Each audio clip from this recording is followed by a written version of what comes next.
Semuanya, perkenalkan, nama saya Siti Kalsum, NIM 078 dari kelas 2019E. Saya anggota dari kelompok 4. Di sini saya akan memaparkan tentang teori-teori yang relevan dan manajemen stres kerja.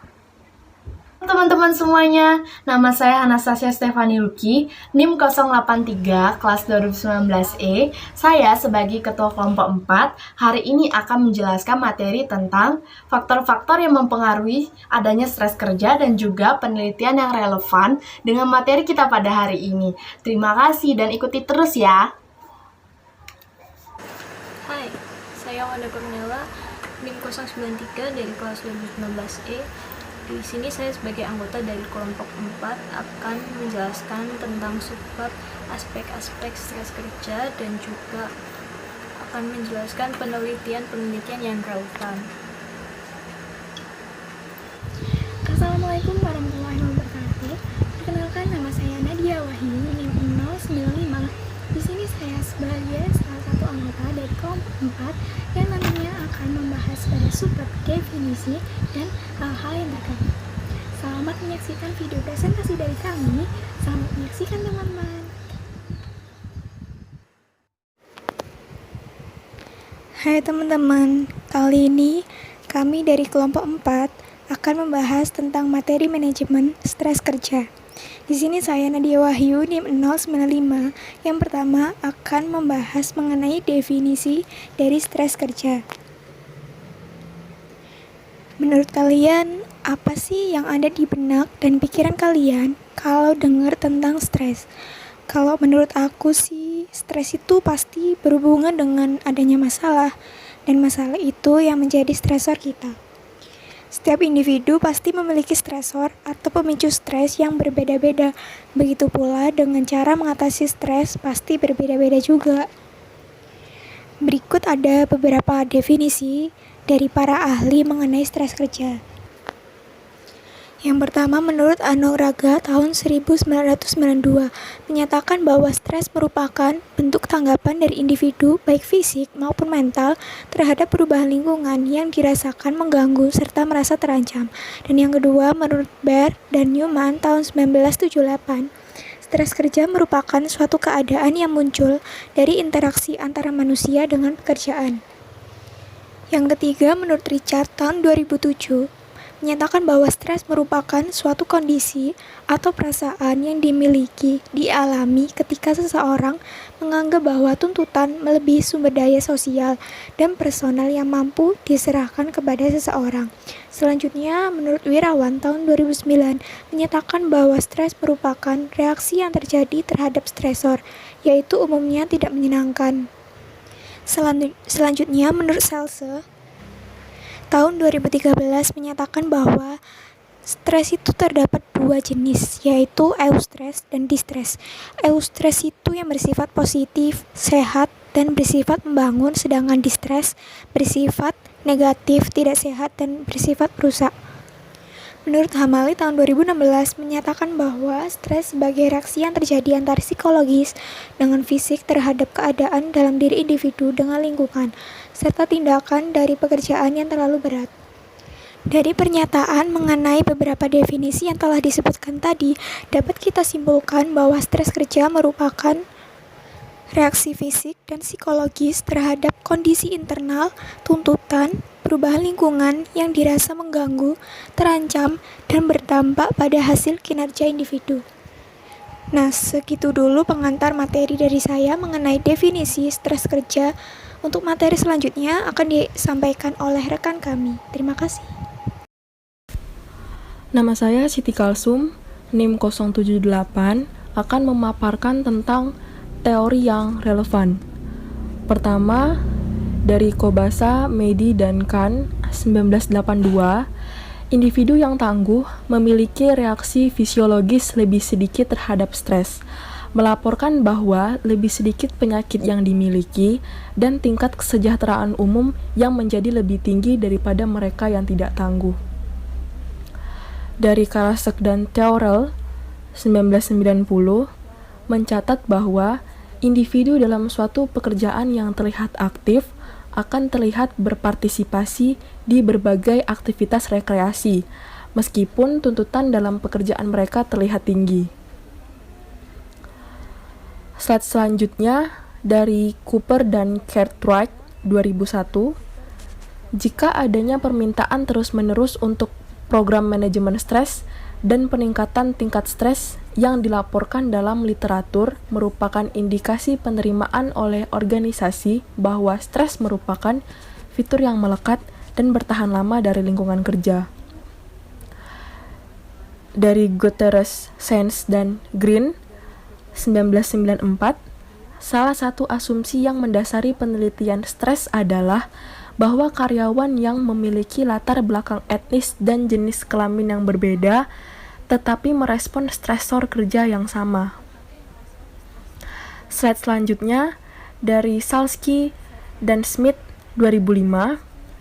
Berdasarkan penelitian saat ini mengungkapkan bahwa wanita mungkin mengalami stres tertentu dan lebih sering daripada laki-laki, misalnya pelecehan seksual dan konflik.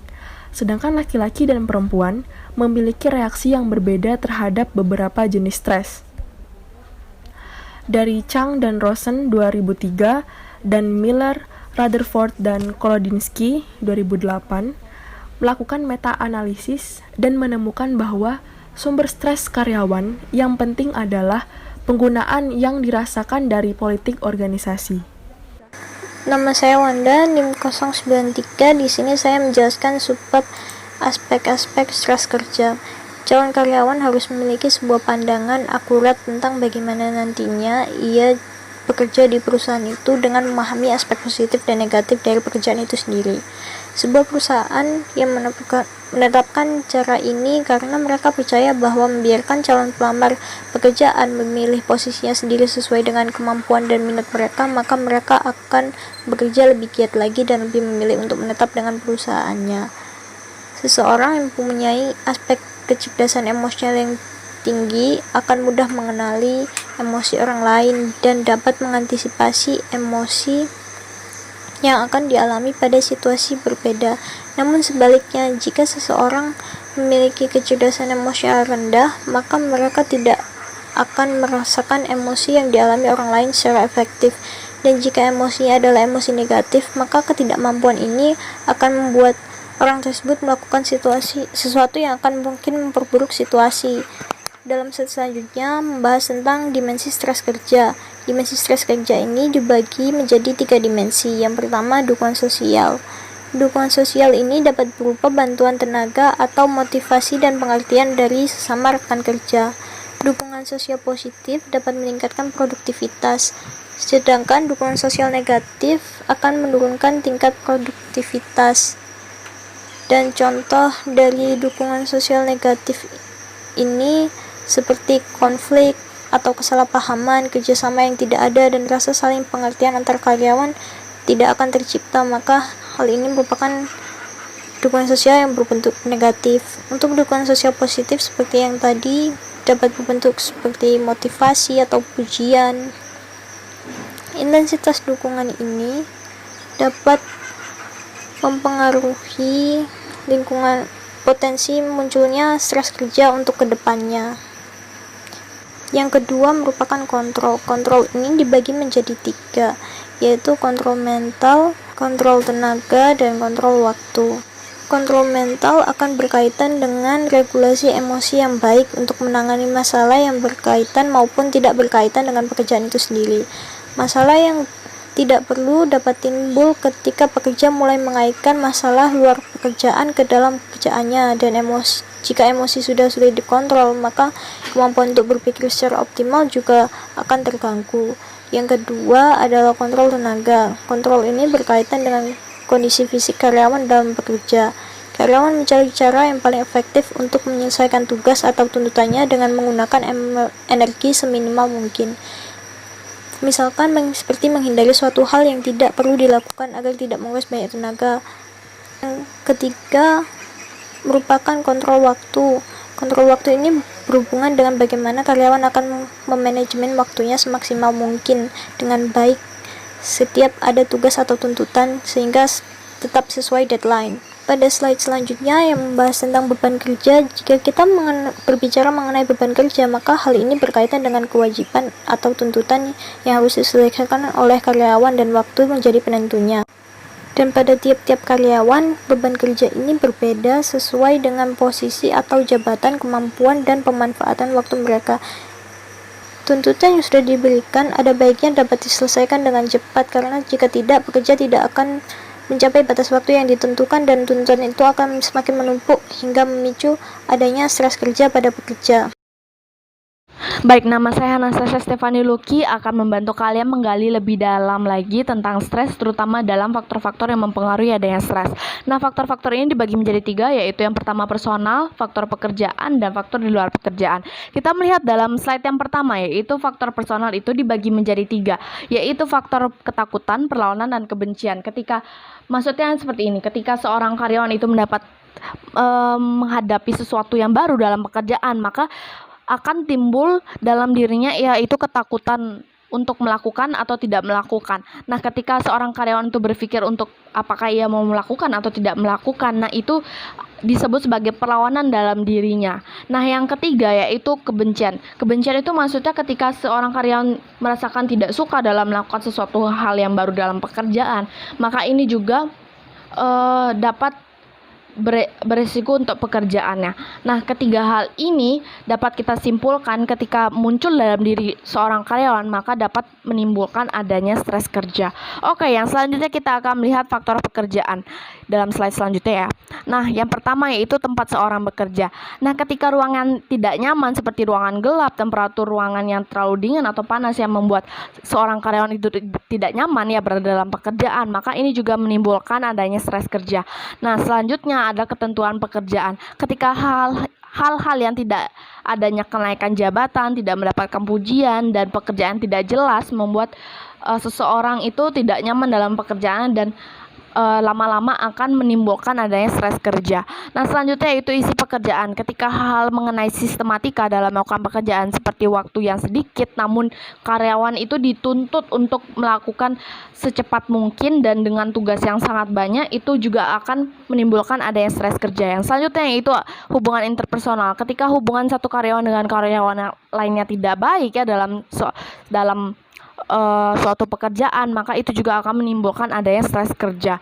Nah, yang selanjutnya itu konflik peran. Ketika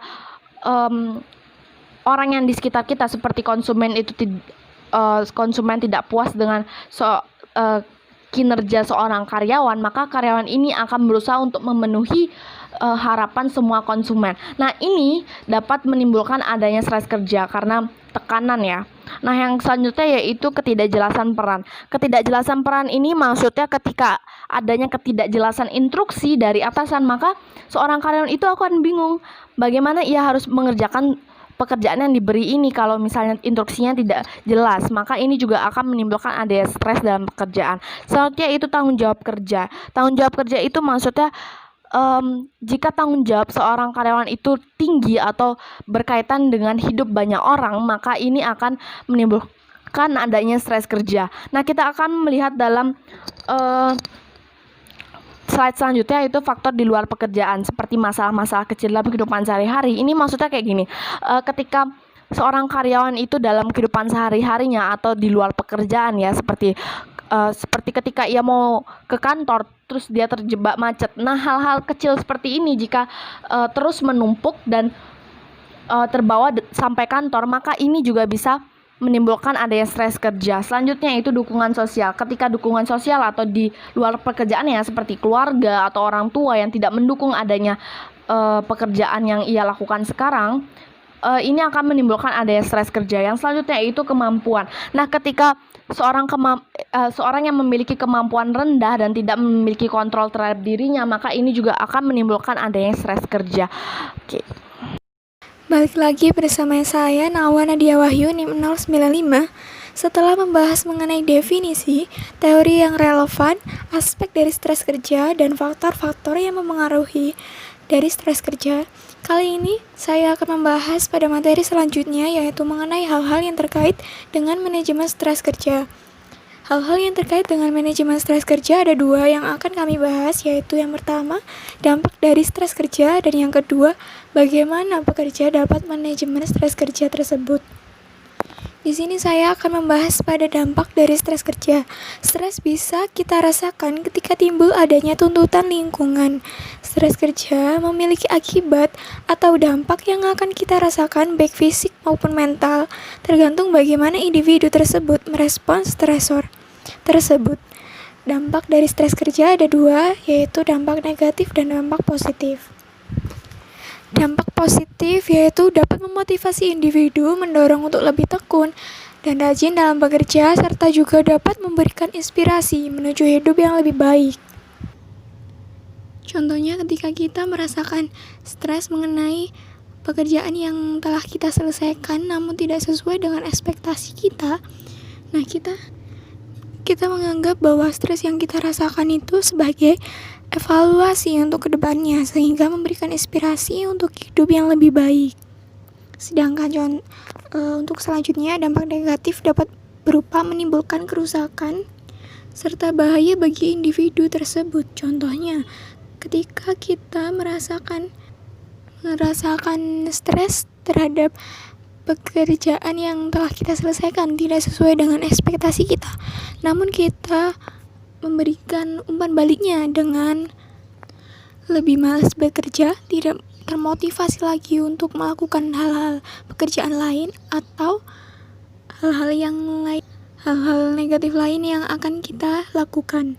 Nah, untuk selanjutnya, selain ada dampak positif dan negatif, ada pun aspek lain dari dampak stres kerja, yaitu aspek psikologis, jasmani, perilaku, serta lingkungan. Pada aspek psikologis, dapat membuat individu mudah marah, frustasi, cemas, agresif, gugup, panik, bosan, apatis, depresi, tidak bergairah, serta hilang percaya diri. Nah, pada aspek jasmani, dengan adanya perubahan hormon, tekanan darah tinggi, denyut jantung meningkat, susah bernafas, gangguan pencernaan, serta gangguan saraf. Pada aspek perilaku, dapat membuat individu kurang mampu dalam mengambil keputusan, mudah lupa, sensitif, pasif, dan kurang bertanggung jawab. Nah, yang terakhir, pada aspek lingkungan, adanya suasana rumah tangga yang kurang harmonis, membuat lingkungan pekerjaan kurang produktif, dan adanya masyarakat yang tidak tentram. Nah, segitu dulu materi dari saya mengenai dampak stres kerja. Nama saya Siti Kalsum, NIM 078. Pada slide kali ini, saya akan menjelaskan tentang manajemen stres yang terbagi menjadi 3. Yang pertama ada pola sehat, yaitu pola menghadapi stres yang terbaik dengan kemampuan mengelola perilaku dan tindakan sehingga stres tidak menimbulkan gangguan. Yang kedua ada pola keseimbangan, yaitu pola menghadapi stres dengan cara mengelola waktu dan kegiatan secara seimbang sehingga tidak menimbulkan kekacauan. Yang ketiga ada pola patologis, yaitu pola dalam mengatasi stres yang memiliki akibat negatif seperti gangguan fisik maupun sosial psikologis. Menurut Amot 2010, ada beberapa cara untuk manajemen stres. Yang pertama adalah olahraga. Olahraga tidak hanya membuat jantung kita kuat dan tahan terhadap efek stres, tetapi juga dapat membantu mengurangi tingkat stres pada saat tertentu. Setidaknya kita harus berolahraga 3 atau 4 kali seminggu selama 20 menit. Yang kedua adalah tertawa. Tertawa terbukti dapat menahan stres menurut CAP 1995 Singer 2000. Cara selanjutnya adalah dengan diet. Makanan yang terbukti melawan efek stres adalah buah-buahan yang segar dan sayuran, biji-bijian, dan yogurt tanpa lemak yang mengandung vitamin B karena dapat menurunkan stres. Selanjutnya adalah mengurangi rokok. Banyak penelitian yang menunjukkan bahwa merokok meningkatkan karakteristik fisiologis yang terkait dengan adanya stres. Castle 2003, Amot 2010. Selanjutnya ada tidur. Ketika seseorang tidak memiliki tidur yang cukup, maka ia akan lebih mudah tersinggung, kelelahan, kurang konsentrasi, dan bahkan dapat mengalami depresi. Selanjutnya ada dukungan, khususnya dukungan dari orang-orang terdekat.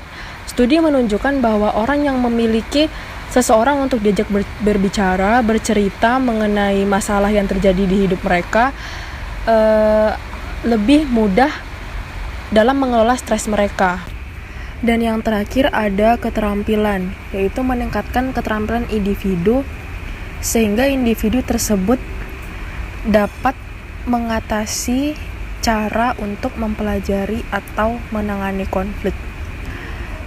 Sehingga individu tersebut dapat mempelajari cara menerima apa saja hal-hal yang tidak dapat diubah atau hal-hal yang di luar kontrol mereka, sehingga individu tersebut tidak mudah mengalami stres.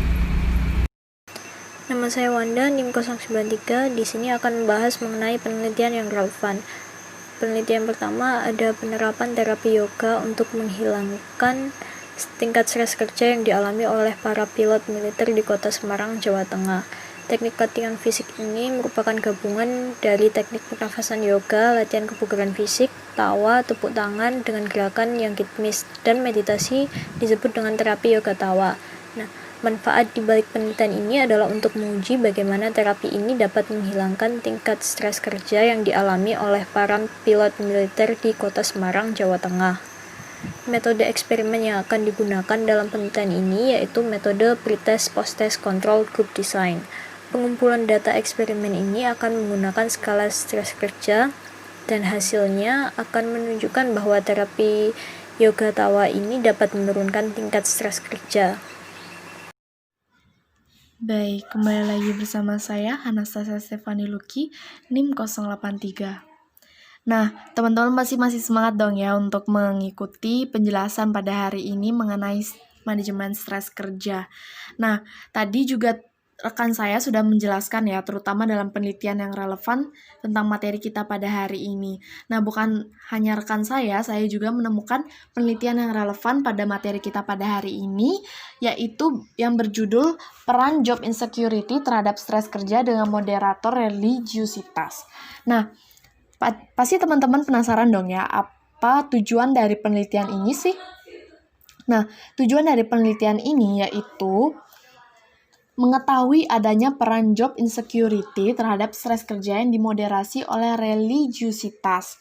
Nah, dalam penelitian ini menggunakan metode yang sangat-sangat umum yaitu survei dengan menggunakan skala stres kerja, skala job insecurity, dan skala religiusitas.